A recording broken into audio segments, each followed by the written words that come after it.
ഈശോ മിശിഹായ്ക്ക് സ്തുതിയായിരിക്കട്ടെ. മെൽസായുടെ പുതിയൊരു എപ്പിസോഡിലേക്ക് സ്നേഹപൂർവമായ സ്വാഗതം. ഫെബ്രുവരി 11 ഞായർ. പുതിയൊരു കാലത്തിലേക്ക്, നോമ്പ് കാലത്തിലേക്ക്, ആണ്ടുവട്ടത്തിൽ ഏറ്റവും ഒരുക്കത്തോടെ നമ്മൾ ആചരിക്കുന്ന ഒരു ആരാധനാ വത്സര കാലത്തിലേക്ക് നമ്മൾ ഒരുമിച്ച് പ്രവേശിക്കുകയാണ്. നോമ്പ് കാലം. നാളെ വിഭൂതി തിരുനാളിൽ കുരിശു വരച്ച് നമ്മൾ നോമ്പിലേക്കും പ്രവേശിക്കുകയാണ്. ഈശോയുടെ പീഠാനുഭവ മരണത്തെ ധ്യാനിച്ചുകൊണ്ട് വലിയ ആത്മീയ പരിവർത്തനത്തിൻ്റെ കാലമായി ഇത് മാറാൻ പോവുകയാണ്. പ്രിയമുള്ളവരെ, നല്ല ഒരു നോമ്പ് കാലം ഏവർക്കും സ്നേഹപൂർവ്വം ആശംസിക്കട്ടെ. നോമ്പിനെ കുറിച്ച് സിറോ മലബാർ സഭയിൽ എത്ര നോമ്പുകളുണ്ട് അതൊക്കെ ഞാൻ ബ്ലസ് 364 ഫീഡ് മൈ ഷീപ്പിൽ പറഞ്ഞിട്ടുണ്ട്. നിങ്ങൾക്കറിയാം, ഞാൻ ഈ റെപ്പറ്റീഷനുണ്ട് ഞാൻ ചെയ്യുന്ന ഈ കാര്യത്തിൽ. അതുകൊണ്ടാണ് മെൽസായുടെ എപ്പിസോഡ് 4 വായനകളുടെ കണക്ഷനാക്കി അവതരിപ്പിക്കുന്നത്. ഫീഡ് മൈ ഷീപ്പ്, എൻ്റെ തന്നെ ഒരു ചെറിയ സോഷ്യൽ മീഡിയ പ്ലാറ്റ്ഫോമായ ഫീഡ് മൈ ഷീപ്പ് യൂട്യൂബ് ചാനലിൽ ബ്ലസ് 364 ഗോസ്പലിൻ്റെ മാത്രം ഇൻ്റർപ്രിട്ടേഷൻ അതിനകത്തും കൊടുക്കുന്നത്. അതിനകത്ത് നോമ്പിനെ കുറിച്ച് പ്രത്യേകം പറഞ്ഞിട്ടുണ്ട്. ഇന്ന് നമ്മൾ പതിവ് പോലെ ചിന്തിക്കുന്നത് ഈ 4 വായനകളുടെ കണക്ഷനെ കണ്ടെത്താൻ പോവുകയാണ്. ഇന്നത്തെ 4 വായനകൾ. ഒന്നാമത്തെ വായന പുറപ്പാട് പുസ്തകം 24-ാം അധ്യായം 12 മുതൽ 18 വരെയുള്ള വാക്യങ്ങൾ. രണ്ടാം വായന പ്രഭാഷകൻ 2-ാം അധ്യായം 1 മുതൽ 11 വരെ. ലേഖനം ഹെബ്രായ ലേഖനം 2-ാം അധ്യായം 10 മുതൽ 18 വരെയുള്ള വാക്യങ്ങൾ. സുവിശേഷം ലൂക്കായുടെ സുവിശേഷം 4-ാം അധ്യായം 1 മുതൽ 13 വരെ. നമുക്ക് ഈ ഒന്നാം വായന പുറപ്പാട് പുസ്തകത്തിൽ നിന്നും പ്രഭാഷകന്റെ പുസ്തകത്തിൽ നിന്നും ഹെബ്രായ പുസ്തകത്തിൽ നിന്നും ഒരു പ്രോപ്പർ കണക്ഷൻ എക്സ്ട്രാക്ട് ചെയ്ത് എടുക്കാം. എക്സജേസിസിലേക്ക് നമുക്ക് പ്രവേശിക്കാം. ആദ്യത്തത്, ഇത് ഞാൻ പറഞ്ഞില്ല, ഞാൻ എപ്പോഴും പറയാറുണ്ട്, ഇതൊരു സമഗ്രമായ വചന വിചിന്തനമോ ഇന്റർപ്രിട്ടേഷനോ ഒന്നും അല്ല, അങ്ങനെ ക്ലെയിം ചെയ്യുന്നില്ല. നമ്മുടെ ഉദ്ദേശം നമുക്ക് മനസ്സിലാകുന്ന ഒരു രീതിയിലും ഭാഷയിലും ഈ 4 വായനകളെ ഒന്ന് കോർത്തിണക്കാൻ, ഈ കാലത്തോട് ചേരുന്ന രീതിയിൽ ഒരു ശ്രമം മാത്രമായിട്ട് ഇതിനെ മനസ്സിലാക്കണം. ഒന്നാമത്തെ വായനയിൽ പുറപ്പാട് പുസ്തകം 24-ാം അധ്യായം 12 മുതൽ 18 വരെയുള്ള വാക്യങ്ങളിൽ തുടങ്ങുന്നത് 12-ാം വാക്യം ഇങ്ങനെയാണ്: കർത്താവ് മോശയോട് അരുളി ചെയ്തു, മലമുകളിൽ എൻ്റെ സമീപത്തേക്ക് കയറി വന്ന് കാത്തു നിൽക്കുക.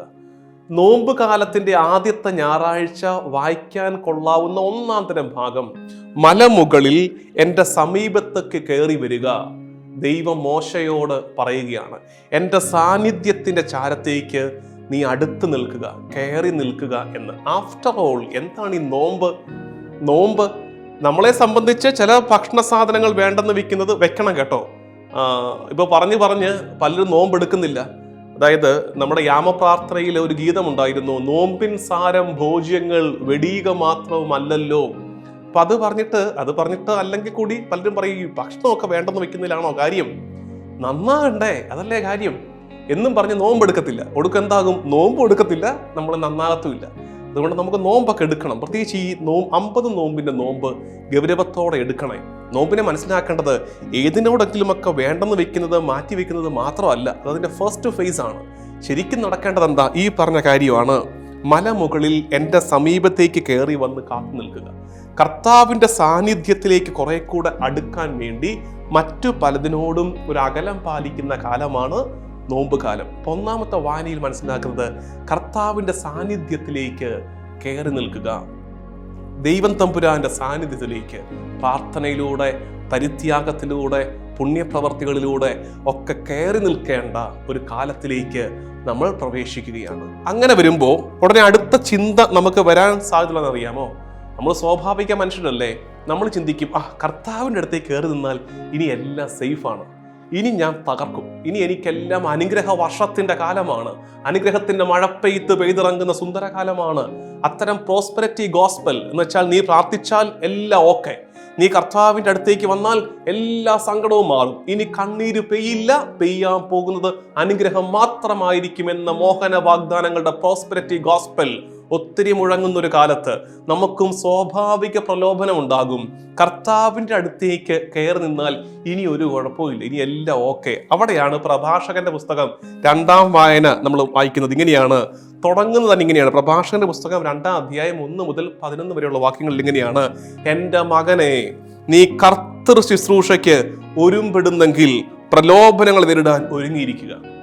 എന്ന് വെച്ചാൽ നീ കർത്താവിനെ ഗൗരവത്തോടെ എടുക്കുന്ന മൊമെന്റ് തൊട്ട് ഇപ്പൊ നോമ്പെടുക്കാൻ പോവല്ലേ, ചിലതിനോടൊക്കെ വേണ്ടെന്ന് വെച്ചിട്ട് കർത്താവിൻ്റെ അടുത്തേക്ക് അവൻ്റെ മലയിലേക്ക് കയറി നിൽക്കാൻ ഒരുങ്ങുമ്പോൾ നെക്സ്റ്റ് ഫേസിൽ സംഭവിക്കാൻ പോകുന്നത് റെഡി ആയിക്കോ, പ്രലോഭനങ്ങളെ നേരിടാൻ ഒരുങ്ങിയിരുന്നോളാൻ പ്രഭാഷകൻ പറയുകയാണ്.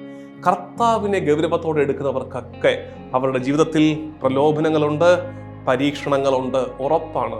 പ്രലോഭനങ്ങളും പരീക്ഷണങ്ങളും ജീവിതത്തിൽ ഉണ്ടാകുന്നില്ലെങ്കിൽ അതിൻ്റെ അർത്ഥം ഇതുവരെ ഞാൻ ആ മല കയറാൻ തുടങ്ങിയിട്ടില്ലെന്നാണ്. കർത്താവിനെ ഗൗരവത്തോടെ എടുക്കാൻ തുടങ്ങിയിട്ടില്ല. സങ്കടങ്ങളൊക്കെ ഉണ്ടാകും, കണ്ണീര് പെയ്യും, നൊമ്പരങ്ങൾ ഉണ്ടാകും. അത് ഇവിടെ കിടപ്പുണ്ടല്ലോ, ബൈബിളിൽ തന്നെ കിടക്കുകയല്ലേ. ഇങ്ങനെ എന്ത് വ്യക്തമായിട്ടാണ് പറഞ്ഞിരിക്കുന്നത്? എൻ്റെ മകനെ, നീ കർത്തൃ ശുശ്രൂഷയ്ക്ക് ഒരുമ്പെടുന്നെങ്കിൽ പ്രലോഭനങ്ങളെ നേരിടുവാൻ ഒരുങ്ങിയിരിക്കുക, ആപത്തിൽ അടിപതറരുത് എന്ന് പറഞ്ഞ് പിന്നെ വരുന്ന ദുരിതങ്ങളെല്ലാം കർത്താവിനെ ഗൗരവത്തോടെ എടുത്തത് കൊണ്ട് വരുന്ന ദുരിതങ്ങളെല്ലാം സ്വീകരിക്കുക. എന്നിട്ട് പറയുന്നുണ്ട്, ഞെരുക്കുന്ന ദൗർഭാഗ്യങ്ങളിൽ ശാന്തത വെടിയരുത്. അതായത് കർത്താവിൻ്റെ അടുത്തേക്ക് ഞാൻ നോമ്പെടുക്കാൻ തീരുമാനിച്ചു, ഞാൻ കുറച്ച് ഈ 50 ദിവസം പ്രാർത്ഥിച്ചൊരുങ്ങാൻ തീരുമാനിച്ചു. അങ്ങനെ വരുമ്പോഴത്തേ നാളെ തൊട്ട് എല്ലാം പ്രശ്നമാണ്, ഒന്നിന് പിറകെ ഒന്നായിട്ട് പ്രശ്നമാണ്. അപ്പം നമ്മൾ ചോദിക്കും, എൻ്റെ പൊന്ന് കർത്താവേ, പള്ളിയിലും കയറാതെ പ്രാർത്ഥിക്കാതെയും ബൈബിള് വായിക്കാതെയും കുരിശിൻ്റെ വഴി ചെല്ലാതെയും കൊന്ത ചെല്ലാതെ നടന്ന കാലത്ത് സമാധാനം ഉണ്ടായിരുന്നല്ലോ, നിന്നെ ഒന്ന് ഗൗരവത്തോടെ എടുത്തപ്പോൾ ഇതേ പ്രശ്നം തുടങ്ങിയല്ലോ, എൻ്റെ ശാന്തത മുഴുവൻ പോകും. അതോടുകൂടി അവിടെ കൃത്യം എഴുതി വെച്ചിരിക്കുകയാണ്, ഇങ്ങനെയാണ്: ഞെരുക്കുന്ന ദൗർഭാഗ്യങ്ങളിൽ ശാന്തത വെടിയരുത്, എന്തെന്നാൽ സ്വർണം അഗ്നിയിൽ ശുദ്ധി ചെയ്യപ്പെടുന്നു. ശരിക്കും ഈ പ്രലോഭനത്തിൻ്റെ കാലമാണ് നമ്മുടെ പ്യൂരിഫിക്കേഷൻ്റെ കാലം. നമ്മൾ കുറെ കൂടെ ശുദ്ധമായി സ്വർണം അഗ്നിയിൽ ഉരുക്കി വെടിപ്പാക്കി എടുക്കുന്നത് പോലെ നമ്മളെ വെടിപ്പാക്കി എടുക്കുന്ന കാലമായിട്ട് അതിനെ മനസ്സിലാക്കണം. അപ്പം 1-ാം വായന 2-ാം വായനയും കണക്ഷൻ കിട്ടി. 1-ാം വായനയിൽ കർത്താവ് ക്ഷണിക്കുന്നു, വായു മതി, ആ താഴ്വാരങ്ങളിൽ ഓടി നടന്നത് മതി, ഇനി എൻ്റെ മലയിലേക്ക്, എൻ്റെ സാന്നിധ്യത്തിൻ്റെ ഇടത്തിലേക്ക് നീ ഒന്ന് കയറി നിന്നേ എന്ന് പറഞ്ഞ് കർത്താവ് വിളിക്കുന്നു. അപ്പൊ കയറി ചെല്ലുമ്പോൾ നമ്മുടെ വിചാരം ഇനി എല്ലാ സങ്കടങ്ങളോടും ടാറ്റ ബൈ ബൈ എന്ന് വിചാരിച്ചാണ് കയറുന്നത്. ഉടനെ പ്രഭാഷകൻ പറയുകയാണ്, അതെ, കർത്തൃ ശുശ്രൂഷയ്ക്ക് ഒരുമ്പെടുന്നെങ്കിൽ പ്രലോഭനങ്ങൾ നേരിടാൻ ഒരുങ്ങിയിരുന്നോണം. ഇനി തട്ടുമുട്ടും കിട്ടാൻ പോവുക, അത് ഉറപ്പാണ് ഈ ലൈഫിൽ. അപ്പൊ ശാന്തത കൈവിടരുത്. എന്താ നടക്കുന്നതിനെ കുറിച്ച് നിനക്ക് നല്ല ചിന്തയുണ്ടാണ്. നടക്കാൻ പോകുന്നത് സ്വർണം അഗ്നിയിൽ ശുദ്ധി ചെയ്യപ്പെടാൻ പോവുകയാണ് എന്ന് മനസ്സിലാക്കിയേക്കണം.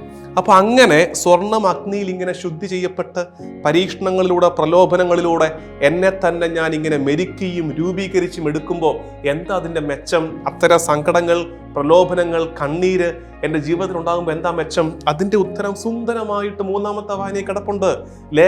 ഹെബ്രായ ലേഖനത്തിൽ കിടക്കുന്നത് ഇങ്ങനെയാണ്. അവസാനത്തെ വാക്യം: അവൻ പീഡ സഹിക്കുകയും പരീക്ഷിക്കപ്പെടുകയും ചെയ്തതുകൊണ്ട് പരീക്ഷിക്കപ്പെടുന്നവരെ സഹായിക്കാൻ അവന് സാധിക്കുമല്ലോ. അവൻ പീഡ സഹിക്കുകയും പരീക്ഷിക്കപ്പെടുകയും ചെയ്യുന്നത് കൊണ്ട് മറ്റൊരുത്തൻ പീഡ അനുഭവിക്കുമ്പോൾ, മറ്റൊരുത്തൻ കഷ്ടദുരിതങ്ങളിലൂടെ കടന്നു പോകുമ്പോൾ അവൻ്റെ സങ്കടങ്ങളെ ഇവന് നിശ്ചയമായും മനസ്സിലാകുമല്ലോ. കാരണം എന്താ? ഇവൻ ജീവിച്ചത് നോട്ട് എ ലൈഫ് എലൂഫ്, എല്ലാത്തിൽ നിന്നും ഉപരിയായ ഒരു ജീവിതമല്ല, സങ്കടങ്ങളുടെ, സഹനങ്ങളുടെ ജീവിതമായിരുന്നു ഇവൻ്റെതും. പ്രലോഭനങ്ങളും പരീക്ഷണങ്ങളും ഇവൻ്റെ ജീവിതത്തിലും ഉണ്ടായിരുന്നു. അതുകൊണ്ട് അവന് മറ്റൊരാളെ മനസ്സിലാക്കാൻ പറ്റും. ഇനിയാണ് രസം. ആ 3 വായന എടുത്ത് വായിച്ചത്. 1, കർത്താവ് വിളിക്കുന്നു, വായു മലയിലേക്ക് കയറാം, എൻ്റെ അടുത്തേക്ക് വാ. നോമ്പ് കാലത്ത് വിളിക്കുകയാണ്. അപ്പം നമ്മൾ മറ്റു പലതിനോടും യാത്ര പറഞ്ഞ് കർത്താവിൻ്റെ അടുത്തേക്ക് കയറി നിൽക്കുന്നു. അങ്ങനെ കയറി നിൽക്കുമ്പം എന്ത് പറ്റും? നമ്മുടെ വിചാരം, പ്രോസ്പെരിറ്റി ഗോസ്പൽ തലയ്ക്ക് പിടിച്ചിരിക്കുന്ന നമ്മുടെ വിചാരം, ഇനി ഒരു കുഴപ്പമില്ല, ഇനി എൻ്റെ കുടുംബത്തിൻ്റെ മുകളിൽ നക്ഷത്രങ്ങൾ നൃത്തമാടും എന്നാ വിചാരിച്ചിരിക്കുന്നത്. അനുഗ്രഹത്തിൻ്റെ സൂചകമായ നക്ഷത്രങ്ങൾ നൃത്തമാടും എന്നാ വിചാരിച്ചിരിക്കുന്നത്. ഒന്നുമല്ല, സങ്കടങ്ങളൊക്കെ ഇതിൻ്റെ ഭാഗമാണ്. പ്രഭാഷകൻ പറയുന്നു, പ്രലോഭനങ്ങൾ നേരിടാൻ ഒരുങ്ങിയിരിക്കുക. അപ്പോൾ ഓർത്തേക്കണം, ശാന്തത കൈവിടരുത്, അഗ്നി ശുദ്ധി ചെയ്യപ്പെട്ടെടുക്കുകയാണ്. ഹെബ്രായ ലേഖനത്തിൽ പറയുന്നു, അപ്പം നമുക്ക് എന്തിനാ ഇത്രയും പാടുപെടുന്നത്? നാളെ നിന്റെ മുമ്പിൽ ഒരാൾ വരുമ്പോൾ അവനോട് കരുണ കാണിക്കാൻ പാകത്തിൽ നിന്നെ ദൈവം അത്തരം അനുഭവങ്ങളിലൂടെ കടത്തിവിടുകയാണെന്ന് മനസ്സിലാക്കണം. ഇനി സുവിശേഷം വായിക്കുമ്പോൾ നമ്മൾ ഈ സുവിശേഷത്തിൽ ഇതെല്ലാം കാണും. കർത്താവ് അവൻ്റെ പരസ്യ ജീവിതത്തിലേക്ക് പ്രവേശിക്കുന്നതിന് മുമ്പ് അവൻ എന്ത് ചെയ്യുന്നു? ദൈവ സാന്നിധ്യത്തിലേക്ക് മാറി നിൽക്കുകയാണ്. മോശയെ ദൈവം വിളിച്ചു മാറ്റി നിർത്തിയതുപോലെ ദാ ഇപ്പൊ ഈശോ പുത്രൻ തമ്പുരാൻ അവൻ എല്ലാത്തിൽ നിന്നും അവനെ തന്നെ സെപ്പറേറ്റ് ചെയ്ത് കർത്താവിന്റെ സാന്നിധ്യത്തിലേക്ക് മാറി നിൽക്കുന്നു. മരുഭൂമിയിൽ പ്രാർത്ഥനയിൽ അവൻ ചെലവഴിക്കാൻ പോകുന്നു. അപ്പോൾ രണ്ടാം വായന, പ്രഭാഷകന്റെ പുസ്തകം, പ്രലോഭനങ്ങൾ നേരിടാൻ ഒരുങ്ങിയിരിക്കുക. എന്ത് പറ്റുന്നു? പ്രലോഭകൻ വരുന്നു, അവനെ പരീക്ഷിക്കുന്നു.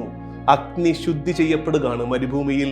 കർത്താവ് തമ്പുരാൻ എന്ന ലോകത്തിന്റെ പ്രകാശം, സ്വർണം ശുദ്ധി ചെയ്യപ്പെട്ട് വരികയാണ് അവിടെ മരുഭൂമിയിൽ. അങ്ങനെ വരുമ്പോൾ എന്താ ഗുണം? മറ്റൊരാളുടെ കരുണ കാണിക്കാൻ, പിശാചിന്റെ പീഡകളിൽ പെട്ടുപോകുന്നവരോട്, രോഗദുരിതങ്ങളിൽ അകപ്പെട്ടു പോകുന്നവരോട് കരുണ കാണിക്കാൻ പാകത്തിൽ അവന് ജീവിതാനുഭവം സ്വന്തമാക്കിയിട്ട് അവൻ ഇറങ്ങി വന്ന് ഇനി കരുണയുടെ, ആർദ്രതയുടെ, അലിവിന്റെ സുവിശേഷം പ്രഘോഷിക്കാനും ജീവിക്കാനും തുടങ്ങുക. പ്രിയമുള്ളവരെ, ഈ 3 ഘട്ടങ്ങൾ ഈശോയിൽ ആവർത്തിച്ചതുപോലെ നമ്മളിലും ആവർത്തിക്കണേ. ഈ ചിന്ത മനസ്സിലുണ്ടാകട്ടെ. മലയിലേക്ക് കയറണം, നോമ്പ് കാലത്തിൽ ദൈവ സാന്നിധ്യത്തിലേക്ക് കുറച്ചുകൂടെ ഒന്ന് മാറി നിൽക്കണം. പ്രലോഭനങ്ങൾ നിശ്ചയമായും ഉണ്ടാകും. അപ്പോൾ ഓർക്കണം, സ്വർണം ശുദ്ധി ചെയ്യപ്പെട്ടെടുക്കുകയാണ്. 3, എല്ലാ സങ്കടങ്ങളും ദുരിതങ്ങളും നാളെ ഒരു കാലത്തേക്ക് നമുക്ക് ബലമാകാൻ പോവുകയാണ്. മറ്റൊരാളിലേക്ക് കരുണ കാണിക്കാൻ നമുക്ക് പ്രചോദനമാകാൻ പോവുകയാണ്. ദൈവനാമത്തിന് മഹത്വം ഉണ്ടാകട്ടെ. ആമേൻ.